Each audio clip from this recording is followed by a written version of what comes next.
একদিন এক বৃদ্ধা মহিলা শান্তি দেবী মন্দিরে দান করার জন্য একটি কয়েন ছুটে যাচ্ছিলেন। হঠাৎ জোরে বাতাস বইতে শুরু করলো। তার হাত থেকে 20 ইউরানের একটি নোট উড়ে গিয়ে পাশের একটি কুয়োর ভেতর পড়ে গেল।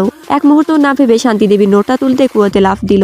চারপাশের লোকজন তখন কথা শোনাতে লাগলো, টাকার এতই দরকার, কুয়ো থেকে টাকা তুলছে মানে চুরি করছে, এটা খুবই লজ্জার। ঠিক তখনই ভিড়ের একজন লোক তাকে চিনে ফেললো। সে বলল, এই মহিলা খবরের কাগজে এসেছিল। তিনি তার মেয়ের হার্টের অপারেশনের জন্য 5টি কাজ করেন। তিনি কখনো ইচ্ছে করে চুরি করবেন না। এই কথা শুনে মন্দিরের এক বয়স্ক সাধুর নাম ধর্মানন্দ তার সাথে থাকা এক তরুণ সাধুকে বললেন। তরুণ সাধু ধীরে ধীরে নিজের পুটলি খুলে 2টি স্তরের কয়েন বের করে শান্তি দেবীর হাতে দিল। ধর্মানন্দ বললেন, বুদ্ধ সব জীবকে করুণায় আশীর্বাদ করেন। এই টাকা তোমার মেয়ের চিকিৎসার জন্য নাও। প্রার্থনার চেয়েও ভালো কাজ করা বেশি গুরুত্বপূর্ণ। সাধুর কথা শুনে লোকজনের মন গলে গেল। তারাও একে একে টাকা দিতে শুরু করলো। শান্তি দেবী কান্নায় ভেঙে পড়লেন এবং বারবার সবাইকে ধন্যবাদ জানালেন। ঠিক তখনই হঠাৎ তার মেয়ে বুক চেপে ধরলো। সবাই দ্রুত তাকে হাসপাতালে নিয়ে গেল। ডাক্তার বললেন, অপারেশন করলে সে বাঁচবে, কিন্তু লাগবে 2 লাখ ইউরান। 3 দিনের মধ্যে টাকা জোগাড় করতে হবে। সময় খুবই কম ছিল। শান্তি দেবী নিজের শরীরের কথা না ভেবে আরো কঠিন কাজ করতে লাগলেন। ভারী বালতি তুললেন, রাস্তায় ফুল বিক্রি করলেন, যে কোনো কাজে নিলেন যেখানে দ্রুত টাকা পাওয়া যায়। একদিন তিনি একটি উঁচু বিল্ডিং এ মেরামতের কাজে নিলেন, কিন্তু ভুল হিসেবের কারণে তিনি নিচে পড়ে গেলেন এবং এক বড় অফিসারের জানালার বাইরে ঝুলে পড়লেন।